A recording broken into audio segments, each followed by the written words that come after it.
Hello हजुर, सम्पूर्णलाई मेरो तर्फबाट जय मसी। आजको मेरो टपिक छ पवित्र आत्मा कस्तो मानिससँग हुनुहुन्छ, पवित्र आत्मा चाहिँ कस्तो व्यक्तिसँग हुनुहुन्छ, त्यस सम्बन्धी मेरो आजको यस टपिक अनि आजको यो विषयलाई लिएर मैले भिडियो बनाएको छु होइन। मलाई आशा छ तपाईँहरूले सुनेर होइन प्रतिज्ञा दिनुहुन्छ। मबाट के त्यस्तो भुल अनि गल्ती भएमा तपाईँहरूले चाहिँ मलाई सुझाव सल्लाह दिनुहुन्छ भन्ने आशा राख्दछु है त। मेरो प्रिय हो, मैले भोगेको अनुभवमा होइन, मैले आज क्रिस्चियन जीवन बिताइरहेको चाहिँ 5-7 वर्ष भयो, लगभग 7 वर्ष जति होइन।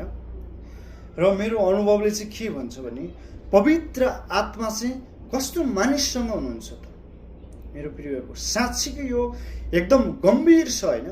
हामी एउटा क्रिस्चियन भइसकेपछि होइन यसलाई चाहिँ हामीले एकदम गम्भीरतापूर्वक लिनुपर्छ।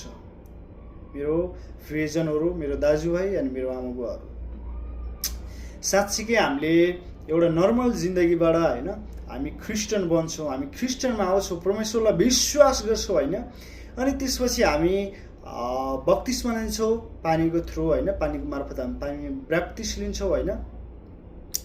अनि त्यसपछि बप्तिस्मा लिएपछि हामीसँग पवित्र आत्मा आउनुहुन्छ। तपाईमा एउटा छुट्टै ऊर्जा आउँछ होइन, एकदम छुट्टै प्रकारको एउटा पवित्र आत्मा आउनुहुन्छ। हामी बप्तिस्मा लिएपछि होइन, हामी क्रिस्चियन जीवन लिएपछि होइन मेरो प्रियहरू, त्यतिकैमा हाम्रो जिन्दगी चलिरहेको हुन्छ। र त्यसपछि हाम्रो क्रिस्चियन जिन्दगी अनि हाम्रो क्रिस्चियन जोर्नी सुरु हुन्छ होइन। त्यस कारणले मेरो प्रियहरू, हामीले पवित्र आत्मालाई चाहिँ हामीले बरकरार राख्नुपर्छ। र कतिपय मानिसहरूले यसलाई बरकरार राख्छन् र कतिपय मानिसहरू क्रिस्चियन हो भन्छन्, क्रिस्चियनमा आइसकेपछि पनि त्यही बाहिरी दुनियाँमा चल्छन् आफ्नो जिन्दगी होइन, बाहिरी दुनियाँसँगै ढाल्दै लान्छन्।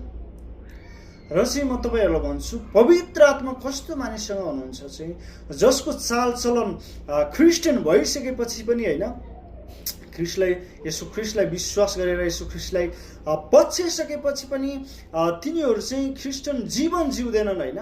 सांसारिक दुनियाँमा चल्ने त्यस्तै साथीभाइको होइन, जस्तै हाम्रो बाहिरी दुनियाँमा जसरी हामी क्रिस्चियन हुनुभन्दा पहिला कसरी चल्थ्यौँ हामी त्यसरी नै चल्नु होइन। परमेश्वर हो भन्ने, हामी चाहिँ शनिबार चर्च जाने होइन, हप्तामा एकचोटि मात्र त्यहाँ 2-3 घन्टा उपस्थित हुने, आराधना गर्ने। अनि त्यसपछि फेरि हामी चाहिँ घर आएपछि 6 दिन चाहिँ हाम्रो मतलब छैन, बाइबल पढ्नु छैन होइन, परमेश्वरको कुनै पनि मतलब छैन। हामी फेरि बाहिरी दुनियाँमा चल्छौँ